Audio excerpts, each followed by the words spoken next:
ছেলে, আমার বাবা, আমার চাচুরা দিনের পর দিন, মাসের পর মাস, বছরের পর বছর থেকেছে।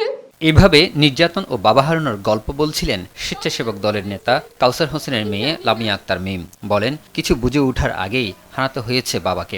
সকালে রাজধানীর কৃষিবিদ ইনস্টিটিউটে আন্তর্জাতিক নির্যাতন দিবস উপলক্ষে মায়ের ডাকের উদ্যোগে আলোচনা সভায় তিনি এসব কথা বলেন।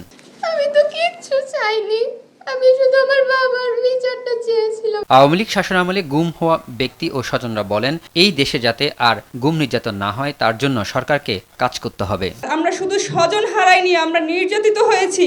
যারা এর সাথে জড়িত ছিল তাদের দৃষ্টান্তমূলক শাস্তি এবং আমরা যারা ভিকটিম আছি তাদের একটি রাষ্ট্রীয় স্বীকৃতি। ৪২টি পরিবারের গুমের তদন্ত শুরু হয়েছে জানিয়ে চিফ প্রসিকিউটর আমিনুল ইসলাম জানান, ১ মাসের মধ্যে তদন্ত শেষ করে দোষীদের বিচারের মুখোমুখি করা হবে। ৪২টি পরিবারের গুমের তদন্ত আমি অত্যন্ত জোরালোভাবে শুরু করেছি।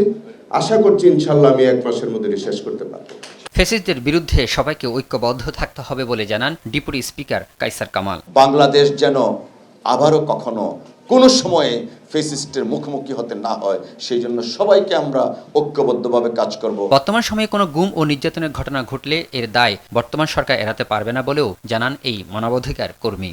মংলায় যে ঘটনাটি ২ মাস আগে ঘটেছে, এটির কিন্তু সরকারের দায় রয়ে গেছে। আইন শৃঙ্খলা রক্ষাকারী বাহিনী দ্বারা যদি এই ঘটনাটা ঘটে থাকে তাহলে তাদেরকে দৃষ্টান্তমূলক শাস্তি এখনই দিতে হবে। যদি না দিতে পারেন তাহলে এই গুম ঠেকাতে পারবেন না। বিএনপি মহাসচিব ও এলজিআরডি মন্ত্রী জানান, গুম নিয়ে দলীয় রাজনীতি চান না, বিচার চান দোষীদের। আমরা আর এই গুম হয়ে যাওয়া ঘটনাগুলোর সঙ্গে সম্পৃক্ত হতে চাই না ভবিষ্যতে। আমরা এই সব গুম হওয়া, অত্যাচারিত, নির্যাতিত, এগুলো নিয়ে কোনো দলীয় রাজনীতি করতে চাই না। এ ব্যাপারে আমরা সবাই এক। গুম নির্যাতন দেখা গেলে সবাইকে সমবেতভাবে প্রতিবাদ করতে হবে জানিয়ে মির্জা ফখরুল আরও জানান, গুম হওয়া পরিবারদের জন্য ভাতা রাখার ব্যবস্থা করা হবে। তার গুম হয়ে পরিবারগুলোকে কেন ভাতা দেওয়া হবে না? বিপুল দেবরাই, RTV, ঢাকা। পরিবারগুলো